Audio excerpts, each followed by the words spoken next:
E o tema da palavra hoje é: igrejas sobrenaturais são centradas em Jesus.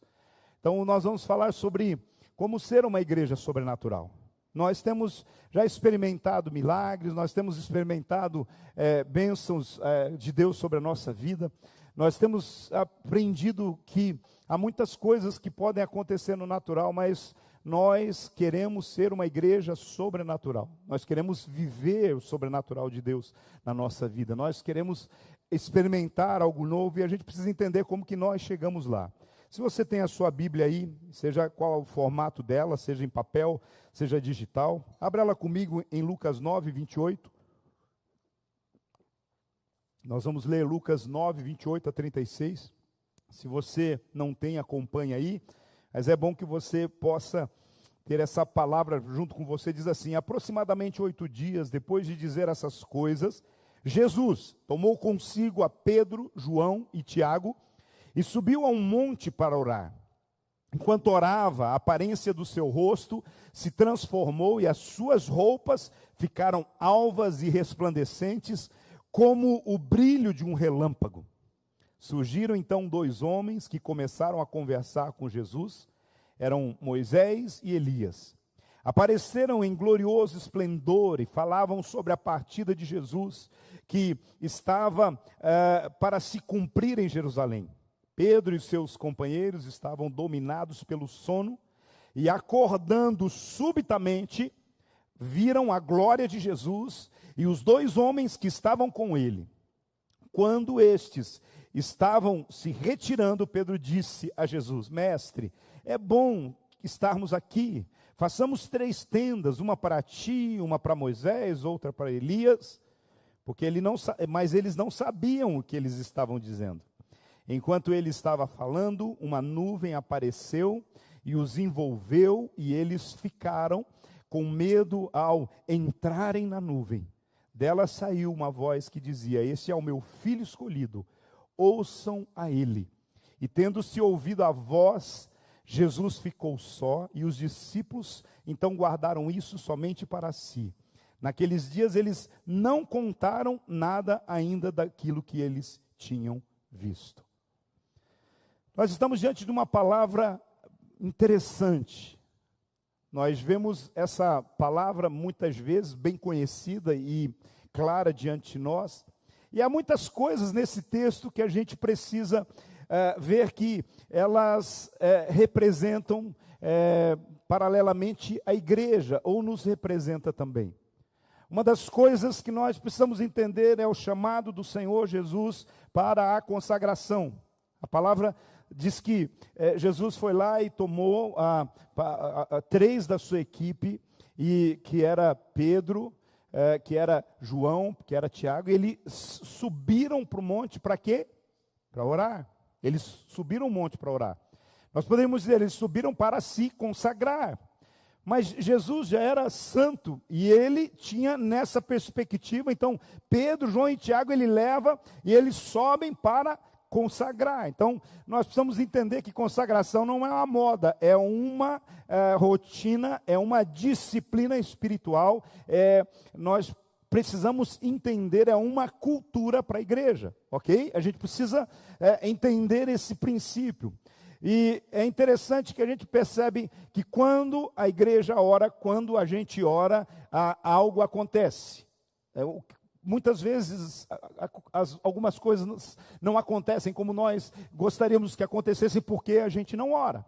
Quando eles estavam orando, quando Jesus estava ali orando e os discípulos estavam ali meio que na marra, eu já senti como os discípulos. Eu me lembro que quando eu era adolescente, a gente ia muito ao monte orar. A gente ia com o grupo de jovens, a gente ia com alguns outros irmãos, e a gente subia um monte para ir, e aqueles irmãos, eles tinham a ideia seguinte, que parece que para ter mais conexão com Deus, tinha que subir o monte mais alto possível. E eu, quando chegava lá em cima do monte, eu estava arrasado de cansado.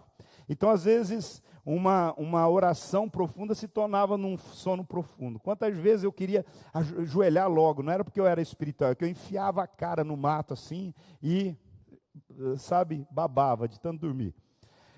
Então eu vou falar uma coisa para você, não vou julgar os discípulos de Jesus, mas a gente precisa entender que na chamada para a oração, nós precisamos estar acordados. Nós precisamos estar atentos àquilo que o Senhor está fazendo, porque talvez algo sobrenatural está acontecendo do seu lado e você não está vendo, você não está percebendo porque você está dormindo. Porque existe o sono físico, mas existe o sono espiritual. Então, muitas vezes o cansaço, as distrações, as coisas que estão ao nosso redor fazem com que nós dormimos.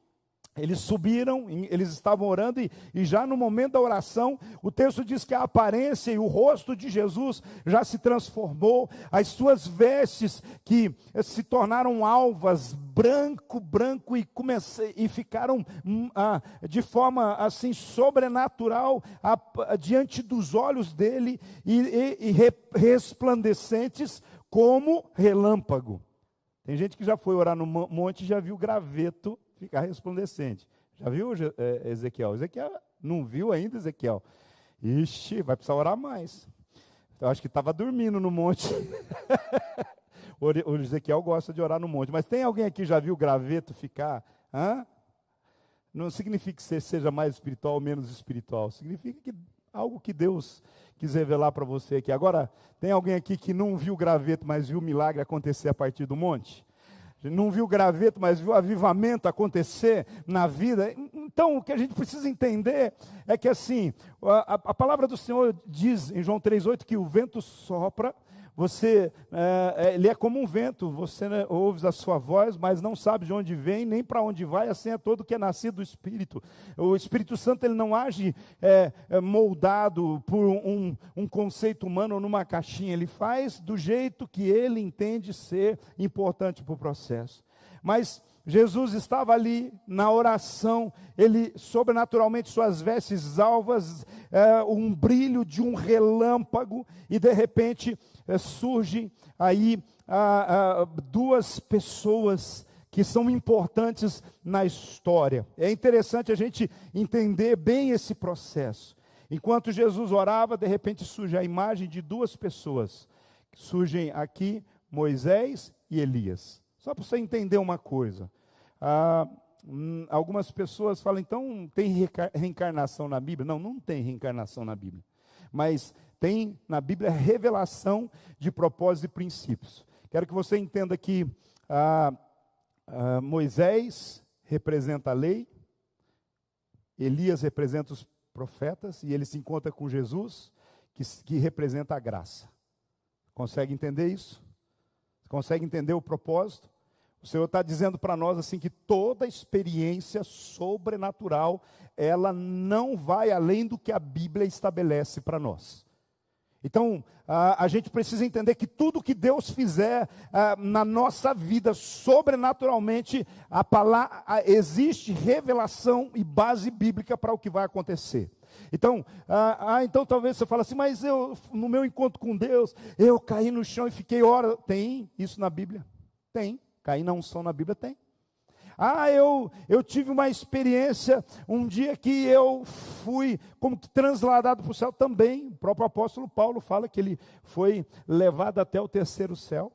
Você vai percebendo. Então o que a gente precisa entender é que a Bíblia está recheada de coisas que vão nos trazer um entendimento. Então, agora, o que eu percebo aqui, no tempo que nós estamos vivendo, há pessoas tentando reinventar experiências, encaixar coisas, dizendo que é sobrenatural e, na verdade, nada mais é do que manipulação emocional. Nada mais é do que criar, porque hoje, com toda a capacidade de tecnologia que há, você pode criar uma imagem de alguém que vai aparecer aqui de uma roupa preta, e a roupa dele se transforma em alvas e aparecer relâmpagos, trovões e não sei. Dá ou não dá? Você já viu ou não viu essas coisas todas aí? Então, o que eu quero dizer para você é o seguinte: tem algumas pessoas que querem forçar algo natural, manipulativo, que vai, muitas vezes, ter influência mental, trazer como se fosse espiritual. O que eu quero dizer para você é que o Evangelho é sobrenatural, e Deus quer levantar uma igreja sobrenatural. Então, quando você vê nesse texto aqui, quando você vê Moisés, Elias e Jesus, você pode dizer assim: estou vendo aqui a palavra de Deus personalizada nas pessoas que foram as mais relevantes no seu tempo. Moisés representando a lei, Elias representando os profetas, e Jesus que representa a graça que chega para nós e sobrepõe a tudo que está nisso. E quando eles estavam ali conversando, um glorioso esplendor falava, eles estavam ali agora falando sobre algo ainda mais sobrenatural, que o mais sobrenatural de tudo que nós podemos perceber é exatamente o ministério de Jesus, é a salvação de Jesus, é a redenção que ele traz para a humanidade. Alguém, justo que morre por todos aqueles que são injustos, que nunca pecou, que morre agora por todos os pecadores. E aí, de repente, quando estava aquela movimentação, os discípulos que acordaram meio atônitos, não entendendo o que estavam passando, tem uma grande ideia, falou assim: está legal esse negócio aqui, Jesus, eu tenho uma ideia. Vamos praticar, vamos construir uma cabana para cada um aqui, e a gente já vai ficar nesse mover sobrenatural aqui, e tudo mais. Aí Jesus, de certa forma, diz assim: vocês não entenderam nada, vocês não entenderam nada. Eles estão aqui porque a lei respalda o movimento profético, e o movimento profético respalda a graça, aquilo que Jesus vem fazer para trazer a salvação. E esse é um tempo que tudo se junta para cumprir um propósito. Eles não sabiam, a Bíblia mesmo diz que eles não, deixa bem claro que eles não sabiam o que estavam fazendo. Eles queriam fazer uma tenda para Jesus, uma para Moisés e outra para Elias.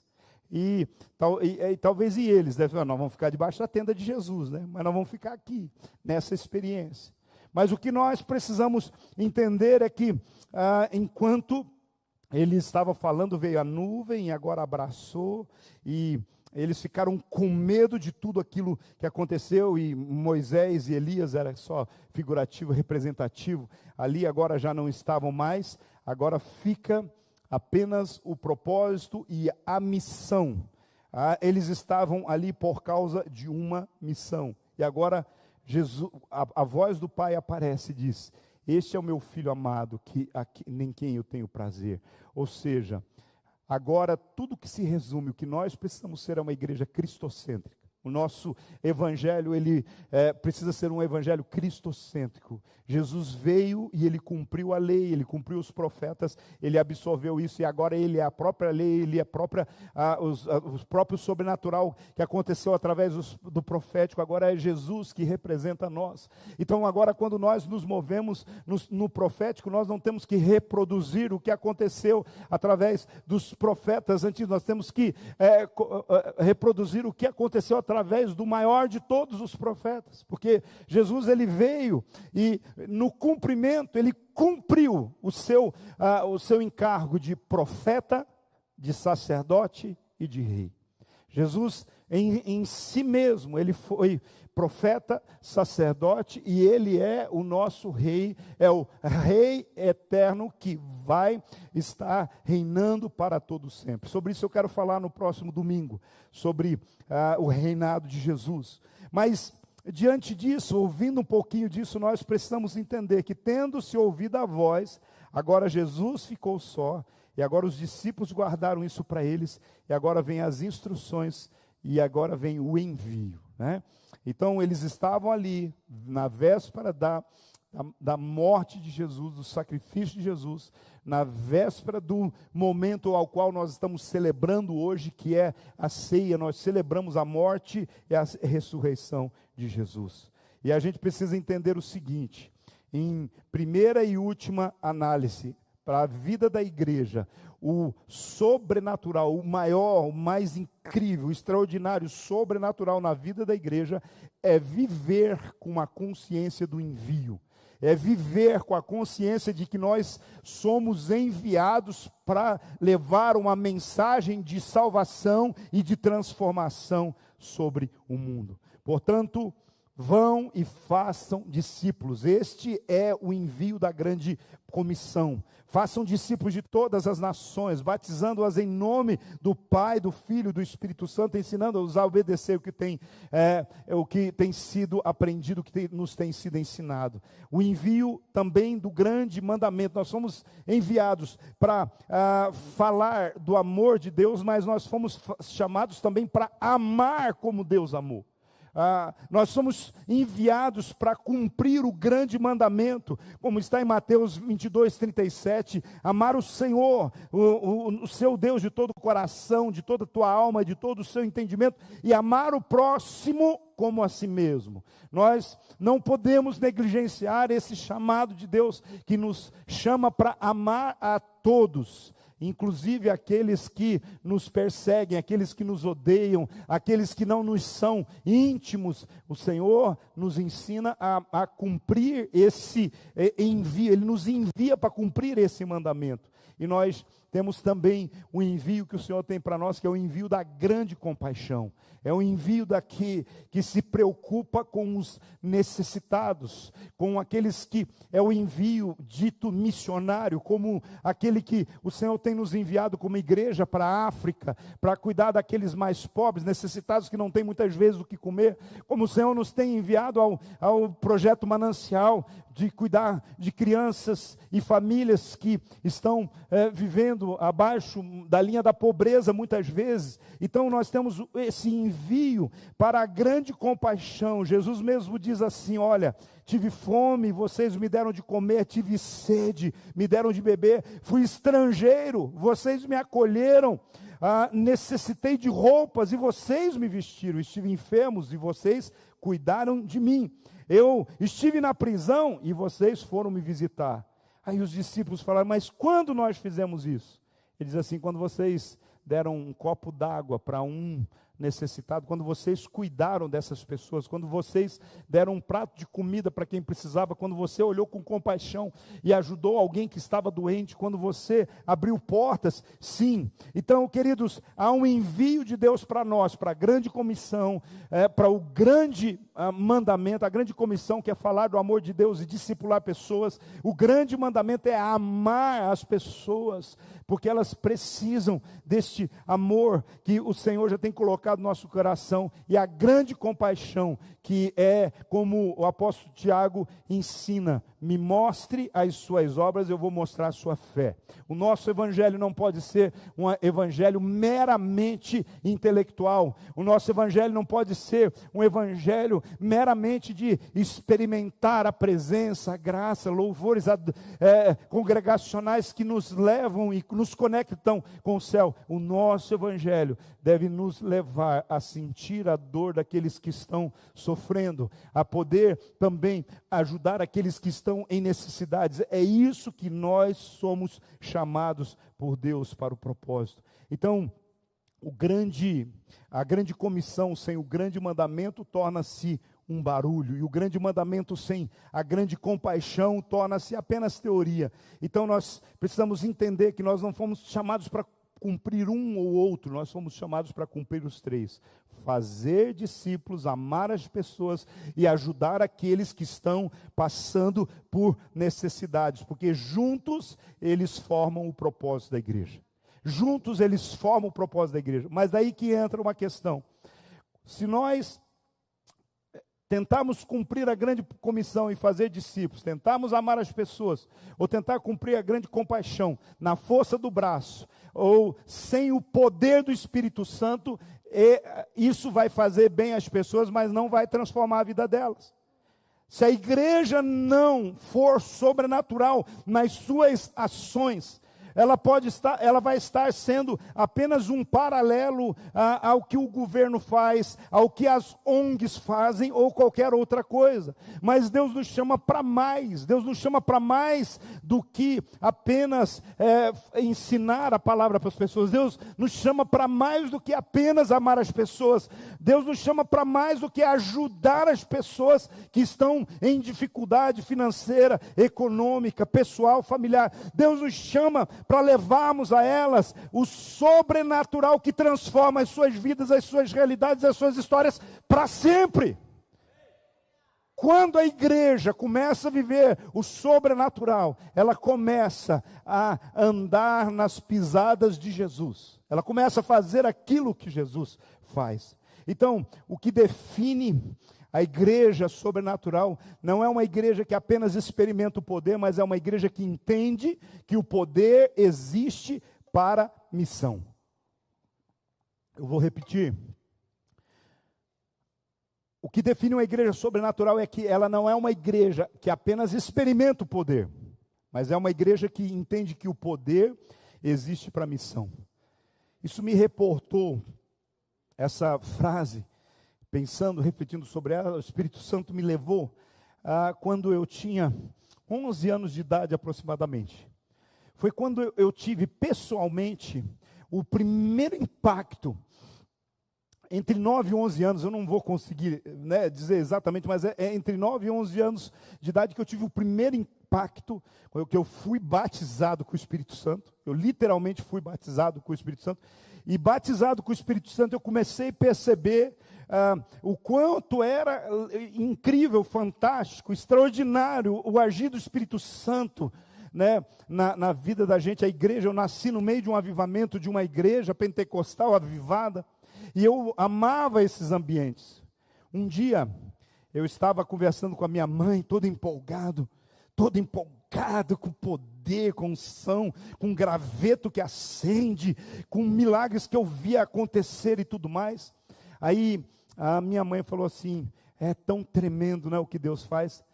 Mas ela falou assim para mim: mas você sabia que se não for para ganhar almas, conquistar vidas, tocar o coração das pessoas, esse mover não vai servir de muito? Eu fiquei pensando, ela assim: o poder, a unção, o avivamento não é para eu sentir bem, mas é para eu ser energizado, para eu levar outras pessoas a sentirem bem.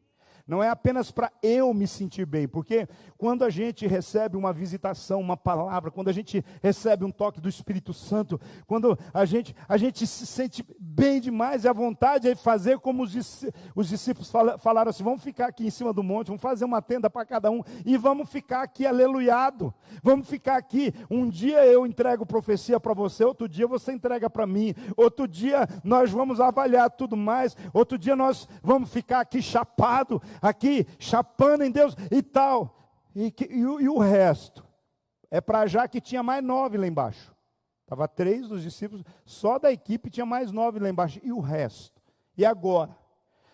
Sabe? Então a gente precisa entender que o poder, o avivamento, o sobrenatural é para o cumprimento da visão, é para o cumprimento da missão. É isso que senão não faz sentido, Então, essa experiência sobrenatural, junto com os discípulos, Jesus, na verdade, Jesus e os seus discípulos, o que Jesus estava fazendo era querendo fazer com que os seus representantes aqui na terra continuassem debaixo daquele manto.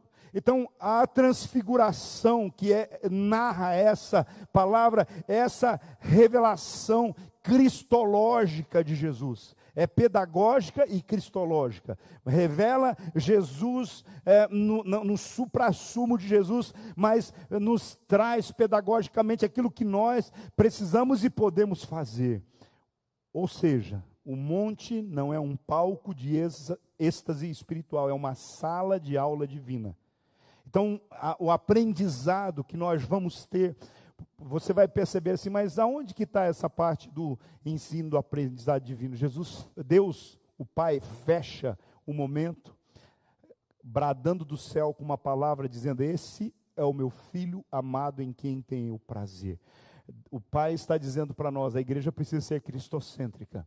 Nós precisamos, a igreja ela não tem escolha. Nós precisamos anunciar Jesus, viver Jesus, amar Jesus, lembrar de Jesus, falar de Jesus. É isso que nós precisamos ser. A igreja precisa ser igual a Jesus. Nós precisamos entender que é esse chamado de Deus para nós. Então, fica muito claro que o sobrenatural que Deus tem para nós não é um fim em si mesmo, mas é um meio para o alinhamento e o envio que Deus tem para cada um de nós. Porque enquanto você não for tocado pelo sobrenatural, você não consegue fazer o que você foi chamado para fazer. Então talvez você, aquelas pessoas que às vezes sentem que para servir na igreja é um peso, quando alguém o encoraja a abrir uma célula, ou a discipular alguém, ou cumprir alguma... Então não, eu não estou pronto, é porque ainda não foi tocado sobrenaturalmente por Jesus. E eu quero, em nome do Senhor Jesus, dizer que esta é uma manhã que Deus está tocando e quer tocar você sobrenaturalmente. Mas você precisa estar aberto para isso, entender a revelação que Jesus está aqui, aonde Jesus está, o milagre acontece, a presença dele é revelada. E é importante entender que se você for resistente ao envio, se você for resistente, dizer não quero, também você não vai. Deus não faz nada forçado com ninguém. Muitas pessoas não são tocadas sobrenaturalmente porque elas só querem sentir, elas não querem fazer e não querem realizar. Diga assim para o Senhor, fala: Senhor, eu quero ser, eu quero fazer, eu quero ser o que o Senhor me chamou, me criou para fazer. Pode me tocar, pode me encher com a tua presença, pode trazer o sobrenatural. Na essência de uma igreja sobrenatural, nós entendemos então que o evangelho é cristocêntrico, como enquanto ele orava, orando, a aparência do seu rosto mudou, a sua roupa ficou branca, resplandecente. Então o centro da manifestação do cristianismo não é o homem, não é o fenômeno, o centro da manifestação do sobrenatural não é a experiência, é a identidade de Cristo. Então o sobrenatural não vai dizer que eu sou o cara poderoso, que os milagres acontecem através, não, mas vai revelar que aquele que está em mim realiza e faz, vai revelar Jesus, vai revelar aquele que faz todas as coisas. Quando os discípulos pensaram que era sobre eles, dos 12, o mestre trouxe nós 3 aqui para cima. Os outros não viram Elias e Moisés, não viram Jesus transfigurado. Então, é nós. Eu acho que eles já queriam fazer uma selfie. Se fosse no tempo de hoje, eles já iam fazer uma selfie e já procurar se tinha 5G. E falar assim, que raio, aqui não pega 5G. Jesus tem que comprar uma Starlink, né? A internet do Elon Musk. Eu imagino que já estavam doidos para fazer isso, para mostrar o sobrenatural. Aí de repente vem um balde de água fria. O pai, uma voz sobrenatural fala assim: ele que é o meu filho amado, em quem eu tenho prazer, a ele que vocês devem ouvir, a ele que vocês, então faz o que ele diz para vocês fazer. Aí Jesus fala: eu vou enviar vocês como cordeiros por meio de lobos. Aí Jesus fala: eu vos envio para vocês fazerem discípulos de todas as nações. Então, é importante a gente entender que a visitação sobrenatural não é sobre nós, é sobre Ele. E isso significa que quanto mais dele em nós, mais graça, mais glória, mais poder, mais atuação, mais alcance a gente tem no nosso chamado e nosso ministério. É importante a gente entender isso na nossa vida. Então, o centro da experiência do sobrenatural é a identidade de Cristo. Dietrich Bonhoeffer, ele diz o seguinte: a essência do cristianismo não é uma experiência, é uma pessoa. Então não é experiência, eu vim no culto, nossa, mas estava meio pesado, eu vim no culto, parece que eu não senti. Não é sobre experiência, é sobre quem estava no culto. Tem até uma frase que diz que quem sai da igreja por causa das pessoas, nunca esteve nela por causa de Jesus. Mas eu já vi isso na internet, mas essa é uma verdade. A gente precisa entender isso. Eu hoje cheguei 6 horas da manhã na rodoviária. Chamei um Uber e entrei no Uber e já tinha louvor. Eu falei, eu já venho aleluiado de uma conferência. Entro num Uber, aí conversando com o irmão, e ali para lá, ele falou, eu também sou crente, eu sou na igreja tal, há tantos anos. Eu falei, glória a Deus. Eu falei, senti firmeza, irmão.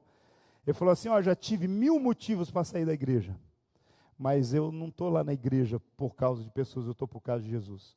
Eu amo meus pastores, eu amo as pessoas que estão lá, mas eu estou lá por causa de Jesus, e eu entendi que a minha conversão, meu chamado começou numa coisa chamada aliança. Eu fiz uma aliança com Jesus. Então é importante a gente entender exatamente isso. A essência do cristianismo não é uma experiência, é uma pessoa. Nós estamos aqui por causa de Jesus, né? Ele é o Filho escolhido de Deus, ao qual ele diz assim, ouçam-no.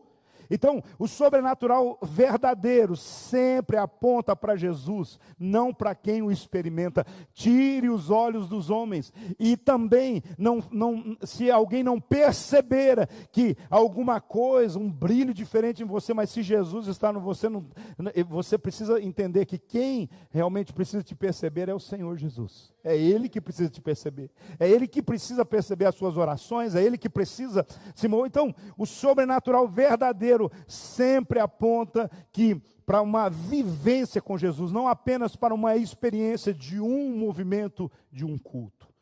Na essência de uma igreja sobrenatural, o sobrenatural não substitui a cruz. Não substitui a cruz. Eles falavam sobre a partida de Jesus. Eles estavam ali no momento de milagres. Mas do que eles estavam falando? Que Jesus ia subir para Jerusalém, que Jesus ia ser crucificado, que Jesus ia sofrer açoites, que Jesus... então o sobrenatural não vai me tirar dos meus problemas, ele vai ajudar você a superar e passar pelos seus problemas. Mas não vai remover problema da sua vida, não. Então entenda isso. O sobrenatural vai fazer você discernir, saber como que você vai poder passar pelo fogo e ele não te queimar. Vai fazer você entender como que você vai estar no meio de um monte de inimigo contra você, e você vai continuar seguindo em frente. O sobrenatural vai trazer proteção, vai trazer provisão, vai trazer para você sabedoria e graça, mas não vai remover e trazer uma vida fácil para você. Pelo contrário, vou até dizer mais, na vida sobrenatural parece que é até mais guerra que a gente enfrenta, mas eu quero dizer para você, é glorioso, irmãos, é glorioso ter um testemunho para contar e dizer assim, com Jesus eu sobrevivi, eu passei, eu venci. Então a glória do monte não elimina a dor da cruz, ela apenas confirma como centro do plano redentor. Entenda uma coisa, quando Jesus fala do evangelho para nós, ele não diz assim, joga a tua cruz fora, porque eu já carreguei uma cruz por você, agora você pode ficar na boa. Jesus diz assim, para ser digno de mim, cada um, negue a si mesmo, tome a sua cruz e siga-me. Está comigo? É isso, evangelho é cruz, discipulado é cruz, é sobrenatural, é o sobrenatural que traz ressurreição, é o sobrenatural que traz a glorificação, é o sobrenatural que traz o céu, mas a cruz, ela é o centro do evangelho e do discipulado. A palavra, quando fala da partida de Jesus, tá, é a mesma palavra usada para êxodos, ou seja, no grego, que significa a libertação, sacrifício e redenção. Tudo isso é o que a cruz traz para nós. Então a glória aponta para a cruz e a cruz aponta para a glória. A glória aponta para a cruz e a cruz aponta para a glória. Então eu quero dizer para você, nós precisamos estar buscando a glória de Deus na nossa vida, porque do começo ao fim da nossa vida espiritual, nós vamos estar sobre o princípio e o propósito da cruz. A glória explica, a cruz explica a glória. Na essência de uma igreja sobrenatural, o sobrenatural ela não é para nos manter no monte. Pedro e os seus companheiros estavam dominados pelo sono, mas despertando viram a glória de Jesus. Pedro queria permanecer, Jesus queria enviar. É importante a gente entender isso. Pedro, você veio aqui para receber uma porção de unção, de graça, de poder, para você sair cheio do Espírito. Deixa eu falar uma coisa para você. Jesus estava trabalhando com Pedro, e talvez você nunca conectou, mas ficou incubada em Pedro. Pedro ainda ficou meio confuso com o que ele recebeu, com tudo que estava passando. Pedro achou que o poder que ele tinha recebido lá em cima ia ajudar ele a livrar Jesus lá embaixo. Quando os guardas vieram prender Jesus, Pedro lançou a mão na espada e cortou a orelha de Malco, um soldado. Ele criou um problema danado ali. Ele ainda não estava sabendo ele não estava sabendo lidar com a glória, com a unção, com o sobrenatural. Ele achou que o sobrenatural era ter a unção do He-Man, era ter a unção do incrível Hulk, do homem, como que é? Do Mr. América e tudo mais. Não, o sobrenatural é a gente ter controle sobre as emoções, é a gente saber quando agir, é a gente saber qual é a hora de agir, qual é a hora de falar e qual é a hora de calar, sabe? Porque tem hora que a gente precisa ficar em silêncio. Tanto é que você vai perceber que Jesus sofreu todas as ofensas enquanto estava lá preso na cruz. Ele não retrucou, ele não falou, ele não se defendeu, ele não acusou ninguém, ele simplesmente permaneceu em silêncio. Há alguns momentos que a gente está sendo crucificado, e a melhor estratégia é manter em silêncio. Sabe por quê? Porque você sabe onde você estava com o Pai, você sabe o que o Pai tem dito a seu respeito, sabe? Então é importante a gente entender isso, que Deus tem para nós. Cuide do seu caráter, que Deus cuida da sua reputação. Você não precisa se defender, você não precisa defender o que você faz, quem você é. Continua cuidando do seu caráter. Você vai entender que o que Pedro recebeu lá em cima do monte foi exatamente o que ele então manifestou quando ele pregou lá, e 3.000, 5.000 almas foram ganhas. Não foi do nada, assim, ele recebeu uma revelação do nada e citou, não. O monte, ele faz isso, ele vai conectando e colocando dentro de você um poder que chega no momento do envio, sabe? No momento do envio é lá. Foi lá no monte que Pedro recebeu a unção, a graça, a revelação, para que lá na frente ele pudesse pregar, para que aquelas pessoas pudessem se converter quando Jesus já tinha ido. Então é importante a gente entender essas coisas. O problema não é subir ao monte, o problema é querer viver nele. A gente sobe no monte para receber, mas a gente entende que o nosso trabalho é na base. Eles estavam ali também tentando, nós somos igualzinho Moisés, Elias e Jesus. Deixa eu falar uma coisa, tem que comer muito feijão. Tem que orar muito para igualar a esses heróis da fé, a igualar a Jesus. Mas a gente precisa entender que nós temos a graça de Jesus na nossa vida e podemos fazer. Jesus diz, as obras que eu fiz, vocês podem fazer ainda obras muito maiores. Então, logo em seguida, a nuvem envolve, eles ouvem a voz do Pai, porque o céu não negocia a supremacia de Cristo. O Pai vem e fala, não, Ele é o Filho, Ele é único, Ele é o primogênito dentre muitos. Sim, Ele é o Filho, é Ele que nós adoramos. A essência de uma igreja sobrenatural também fala do fruto da intimidade. Quando Jesus leva Pedro, João e Tiago a subir o monte, Lucas 9, 28, ele leva para um propósito: vamos orar, vamos buscar intimidade com o Pai, vamos ouvir o Pai. E o Pai falou, e o Pai fala. A paternidade, ela se resolve quando nós nos aproximamos do Pai. Tem gente que vive falando que tem um sentimento de abandono, de orfandade e tudo mais, mas não se aproxima do Pai. Ele só espera o Pai, vai ter que algum dia resolver o relacionamento dele comigo. Não, o Pai não tem problema de relacionamento com ninguém. É nós que temos muitas vezes problema de relacionamento com o Pai. E quem tem o problema tem que buscar. Então, para resolver esse problema, e aonde é que eu resolvo os meus problemas? No lugar secreto. É no lugar secreto que a glória de Deus se manifesta na nossa vida, que o sobrenatural de Deus manifesta. O texto bíblico diz, enquanto orava, a aparência do seu rosto mudou. Gente, talvez você está querendo fazer botox para mudar a aparência do rosto. Vai orar que vai mudar mais do que botox, sabe? É importante você entender, nada contra o Botox, vai lá, se você tem dinheiro e quer gastar, mas deixa eu falar uma coisa, faz um teste, ora primeiro, sabe, você vai sair glorificado, alguém vai falar assim, poxa, parece que você está 10 anos mais novo, mais nova, aí você vai lembrar que é no secreto, onde a glória do Senhor se manifesta e a aparência do rosto muda, a tristeza se transforma em alegria, a feiura se transforma em beleza, o Senhor nos torna atrativo para o mundo naquilo que revela Ele para as pessoas. E você pode perceber que não foi o monte, não foi a estrutura, a paisagem do monte que mudou as coisas, foi a oração. Poderia ter acontecido em outro lugar. O monte é para revelar que muitas vezes a gente tem que sair do lugar onde as coisas estão muito barulhentas e tudo mais. A essência de uma igreja sobrenatural é entender que o sobrenatural não é só emoção. É também, a gente sente, a gente se emociona, a gente fica, mas não é só. Às vezes a gente não está emocionado com nada e o sobrenatural está acontecendo. Entendeu? Às vezes você vai impor as mãos sobre alguém e determinar uma cura e vai acontecer e você mesmo não vai sentir, assim, saiu virtude de mim. Não, eu quero que você entenda que o sobrenatural não é só emoção. O sobrenatural também é terror. Eles ficaram aterrorizados quando entraram na nuvem.